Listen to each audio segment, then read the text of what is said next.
دەمەوێت پامێک بۆ ڕایگەشتی ئەنجومەنی دادوەری سەرۆکایەتی هەرێم لایەنە پەیوەنددارەکانی حکوومەت ڕابگەێنم لە دوێنەوە بڕیاری بەڕێز دادوەری دادگای جونحی دهۆک لە سزنی زەرکە هەریەک لە شێروان تاها و هەروەها مەسعود شنگاری ئازاد کراون، بەڵام بەڕێوەبەراتی چاکسازی گەورانی زەرکە تا ئەو دقەیەش ئامادەنی ئازادیان بکە و هەر جارە بە بیانوێک هیچ مبررێک نییە بۆ ئەو بابەتە. بەپێی قانونی عقوباتی عراقی مادة 329 إذا امتنع الموظف الحكومي عن تنفيذ قرارات القضائية يعتبر جريمة. هر کەسێک فەرمانبەری گشتی بێت ئەگەر بێت و امتناع بکات لە جێبەجێکردنی بڕیاری دادگا اعتبار دەکرێت کە تاوانێکی ئەنجام داوە.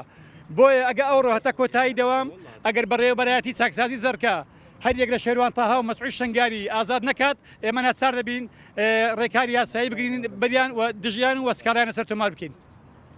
سەبارەت بە بێریڤان ئەیوبیش دەمەوێت بۆ بەڕێستان ڕوون بکەمەوە ڕێکارەکانی ئیفراشەرتی لە هەولێر جێبەجێ دەکرێت لەبەر ئەو سزادراوەی لە ساکسازێک بێ بەپێی اختصاصی مەکانی دەبێت لەو منتیقەیە ڕێکارەکانی بۆ جێبەجێ بکرێت. بێریڤان ئەیوب ئینشاڵڵە بۆ ڕۆژی دووشەم یان سێشەم کۆتایی دەوام ئینشاڵڵە ئەویش ئازاد دەکرێت بە دیداری کەسوکاری شاد دەبێتەوە. ئەوانەی بادینانیش ئەوانەی شیرات زێش ئەو ڕۆژە باسمان کرد، ئینشاڵڵە لە ڕۆژی یەکشەم ئەو ینی ڕۆژی دووشەم مەوعیدتان پێ دەڵێن کە 5 کەسی شیرات زێ ئەوراقەکانیان لە ئاسایی شاتووە مەوعیدی محکەمە بۆوانیش دیار دەکەن ئینشاڵڵە. بۆیە لە دوێنێەوە ئەوانەی کە ڕاگرتووە بەڕێوەبەرایی چاکسازی زەرکە ئەو دوو سزادراوی ڕاگرتووە ئەوە سەرپێچی یاسایە و تاوانێکی گەورەشە. ئەمن دەمەوێت شتێک بۆ بەڕێستان باس بکەم.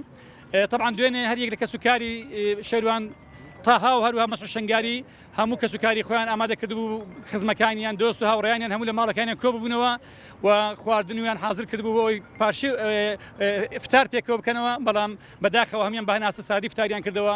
ئەو تاوان و زوڵمێ دەکەوێتە ئەستۆی بەڕێوەبەراتی چاکسازی زەرکە و ئەو لایەنە دەرەکیانە کە دەستیان لە پشتی ئەو بابەتەیە.